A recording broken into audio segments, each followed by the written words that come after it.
I just wanted to say a few things to everybody. I've had a pretty cool experience over the last few years, but the first thing I just kind of was wondering if anybody here has been fired before. Anybody been canned? Anybody been canned on Christmas? Okay, there we go. This is a true story. One of the greatest things that ever happened to me was that I got fired right before Christmas with a few other people. And I had worked for a few different startups in the past, and I'd been burned, and I've had some luck, and when I got fired, I said, this is time for me to take this big ego that thinks that I know how to do everything better than everybody else, and really give it a shot. And we went out, and we gave it a shot, and within a year we were acquired by Disney with what was my first company that I was a founder of. And there's a few things that I learned from that experience that I'll just rattle through, because I think they're important, and I learned them really fast. The first one was that, and it's kind of obvious, but you need to believe in yourself. So if you think you're the smartest person in the world, then you are. And just admit it and deal with it. So there you go. The second is that there's a lot of competition, and there's a lot of illusions. And so you see this whole big world that we're all kind of a part of right now with VCs and ideas and execution. Well, it's all comes down to who can manifest the biggest lie that something exists and someone really needs it, right? So you need this thing that I'm going to create, or maybe I created, but you don't really know, because it could be vaporware, it couldn't. But you're going to buy it, and then I'm going to sell it to you, and I'm going to be successful. And that kind of, and it's weird, because we're in Hollywood, and so we have that whole Hollywood kind of vibe going on that is part myth and who knows what, that is a part of our culture here that's a little bit different than, say, the Bay Area, which I think some people here are from, which doesn't maybe have that same element. And so we found out with our company is that kind of the big ego with what we had was we had one customer, and in fact we got funded after we had a customer, and that was really helpful, because once we had the customer and a big revenue commitment, it changed the way that you could get funded. So if you went out and you asked for a bunch of money and you had no customers, well, you're going to get, what do you have? But if you say, hey, we got this customer and they've guaranteed us X amount of dollars, whatever that might be, well, you have a little bit more leverage, because you don't really need the money, because you're bringing in revenue day one. And I think that was really smart, and I think that's something that everybody probably should do, is make sure that you have revenue or some way to get revenue. When we were purchased, the scariest thing about being purchased was that we were going to lose our identity. And we were only around for a year, but we thought we'd worked really hard to create this culture and something that we were excited about, that felt like us. We thought we were really good with our employees. Our whole thing at that time was, we're creating a company for ourselves to act the way that no one has acted towards us. So we're going to treat our employees great, because everyone treated us like shit. And we're going to do all the things that no one else did. And we thought that if we sold, we might lose that. But the thing is, we were able to hold on to it. We were able to structure the deal in a way that really allowed us to kind of be who we were. And we realized that the company that bought us, which was Disney, they bought us for who we were. And in fact, when we were purchased, they told us basically, we want to keep you over there. And we don't want to integrate you guys. What we want you to do is we want you to influence us. And that was really nice. And we were able to really do that. And time went on. And Disney, as you can imagine, is very large and feels a lot like a government at times. And we felt kind of like we were up on the sidelines. But we were able to grab things that nobody knew what to do with. So the first big thing we grabbed was social media, because no one at Disney really knew what to do. Disney has it's a big company. They have a lot of legal stuff that they have to go through. Social media is there, and no one really owns the brand online. So we grabbed it, and we kind of made a business within Disney out of something that no one knew what to do with. And that wasn't our original intention.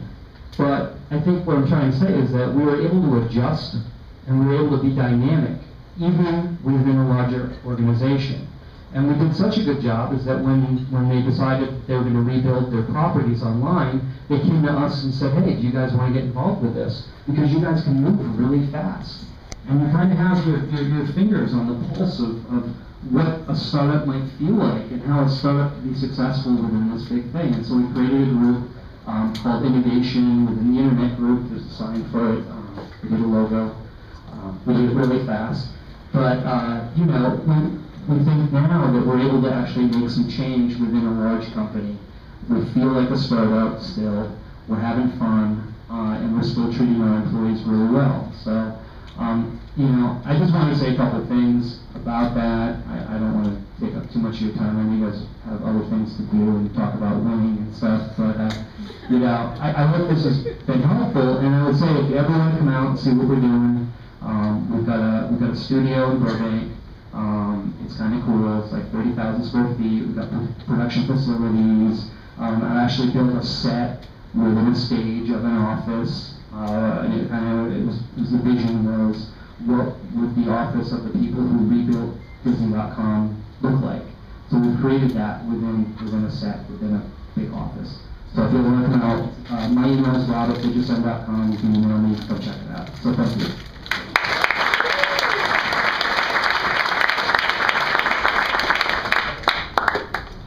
Thanks, Rob.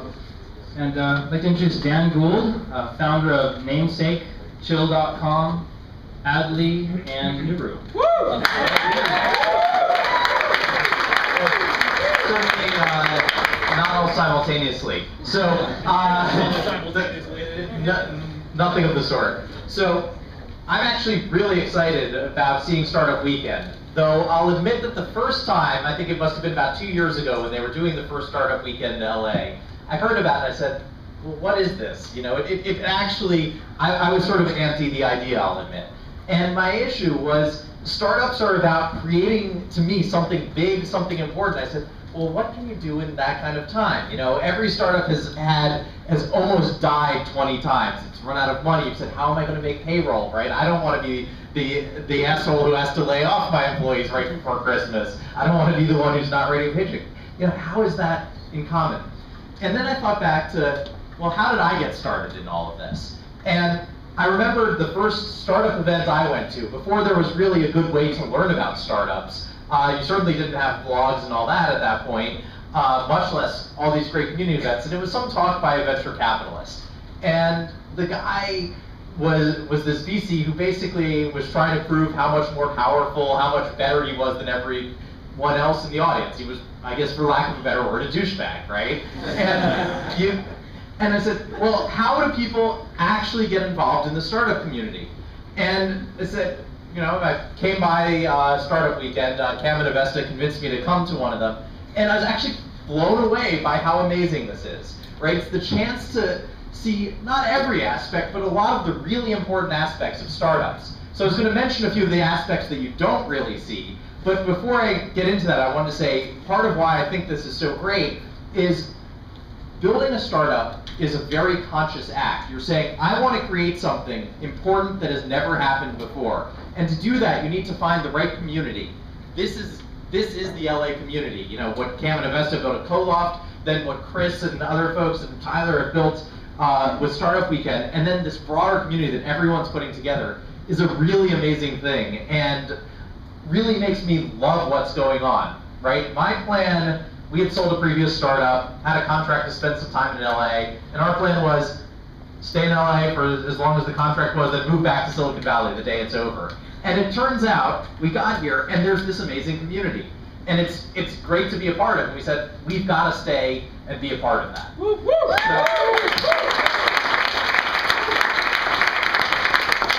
So just quickly, I was going to mention a few things that you probably don't get as much of a chance to see over the short period of Startup Weekend. And thankfully, I'm going to skip some of the more painful parts, but just say, you know, building a startup is really about what's the mission? What are you trying to make happen? How do you get people together to make something that matters happen?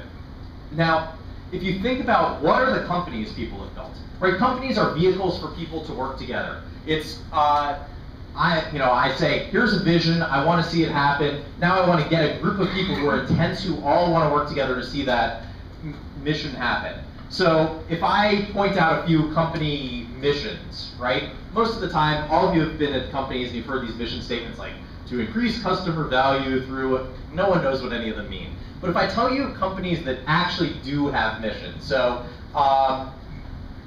organize all the world's information, what company? Google, okay. The world on time. You know what these companies are. They have a mission that's bigger than themselves, right? They want to change the world in some way, and they get people together to do that. And I think that's what defines great groups of people, great companies. People who are on a mission to change something. Once you have that, the next step is finding, well, actually I'll say before even moving on from that, we're in a really amazing moment, right? We're in Los Angeles, and right now you had, traditionally Silicon Valley had a lot of people who were good at building computing tools, then they moved on to communication tools. On the other hand, down here in LA, we've got a bunch of great storytellers. We've got people in Hollywood who really know how to communicate to big groups of people, to create a narrative. And we're getting to a point where you can mix the narrative, the storytelling sides, and the technology sides very well and very easily. Yet, I spend a decent amount of time in Silicon Valley, and I hear almost no one, few people at game companies, but really almost no one in Silicon Valley talking about how do we get these two things together. That's the amazing opportunity in LA, right? What I was saying about building companies with missions, people can do anywhere. Building missions that really tell stories, that have narratives, that get people to care, get people thinking, getting people saying, how am I a part of this, is something that I think we have a lot of skills and a lot of people here in LA who can do. So I'm really excited about that happening and seeing people do it. Now, as you build companies, it really is about getting people together. And when you say, how am I going to find the right people to work with? That's what's great about Startup Weekend, right? You should stop right after this and say, hey, there's some people here who I could build something with, who I could build a shared culture, a set of shared values, people who I could imagine working with for a long time. And the other side of it is there are a lot of people who are completely wrong, right? If you're building a great company, you're building a culture. And a company culture stands for something. One of the things we do as a company, so with Namesake, we do cultural interviews. So if I'm hiring a techie, I'm happy to grill someone on, idiosyncrasies of how certain programming libraries work. You don't get to have that interview until you've passed some sort of cultural interview, saying, you're a part of this culture.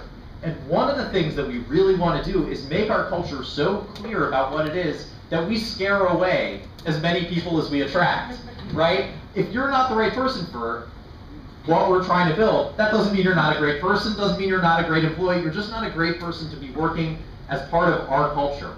So I think that a company needs to build a culture that stands for something. And by starting to do some of these events, you can say, oh, now I've seen a little bit about what it's about. So as you find people, you can sit down with them and have those serious conversations.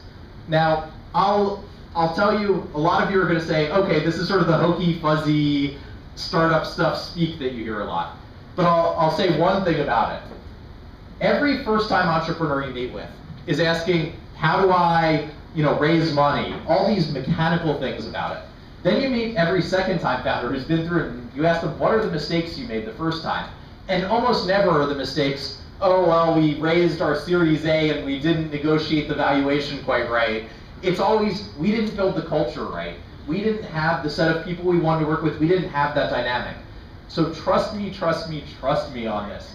Those aspects of building a company, the building a culture, the getting the right people together, the really making sure everyone understands the vision, are actually what you're going to care about at the end of that company.